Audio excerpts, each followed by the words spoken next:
This is Wednesday, December 4th. This is the afternoon map discussion. Here is our satellite and radar and surface map all in one.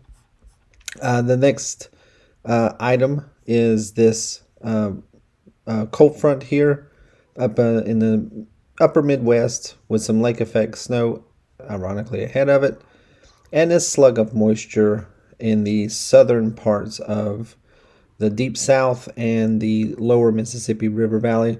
This is forecast to move up the Mississippi River Valley into the Ohio River Valley in the coming days. So let's get into that forecast right now. Okay, so here's our setup. Again, rain to the south, Deep South, Louisiana, eastern Texas, and snow to the north across the Great Lakes and upper Midwest. As we go through the evening tonight and into tomorrow morning, that slug of moisture across the upper or the northern parts of the Gulf Coast into the Deep South will stick around for a little bit. Meanwhile, we got some snow still across the Great Lakes, lake effect snow, as well as some ice in the interior portions of New England and the mid-Atlantic regions, and rain along the coast up there. High pressure. Now I want you to notice how far south this high pressure gets, and it takes a very similar path that the previous high pressure centers have taken. This is 7 a.m. Friday, December 6th. When you see high pressure centers this far south out of Canada, this is a no-go for snowstorms in the Carolinas. We need those high pressure centers to stay near the Great Lakes. And they're just not doing it. They're coming really, really far south. Here's a 7 a.m. Saturday. It's right over the eastern Tennessee, western North Carolina mountainous region.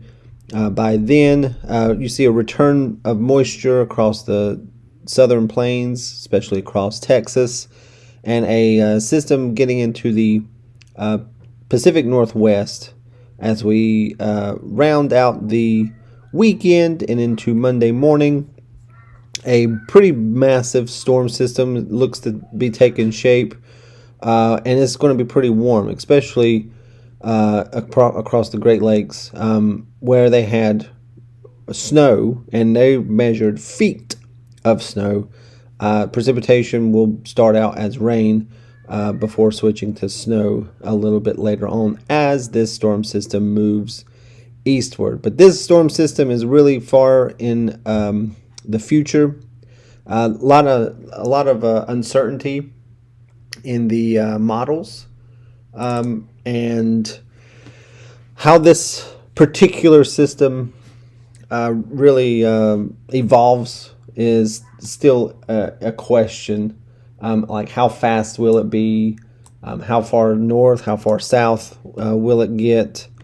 And just a bunch of questions. I mean, this is getting into next week, so this is about 7 days from now, 138 hours to be exact.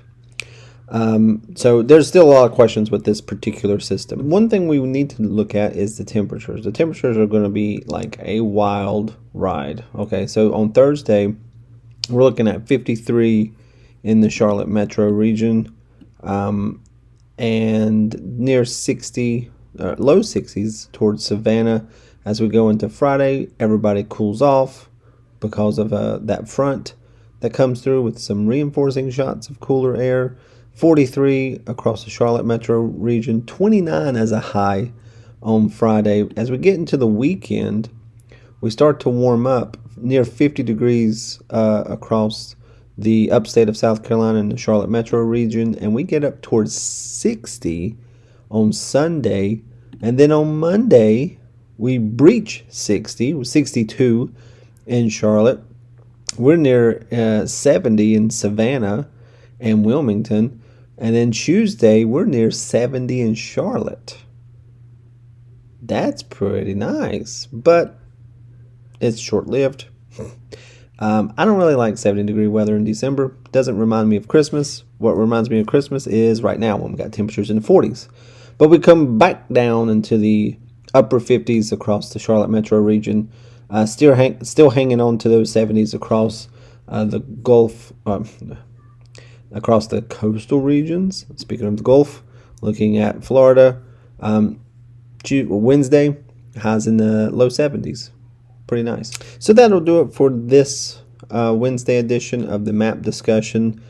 Not too much in the way of any precipitation across the Carolinas.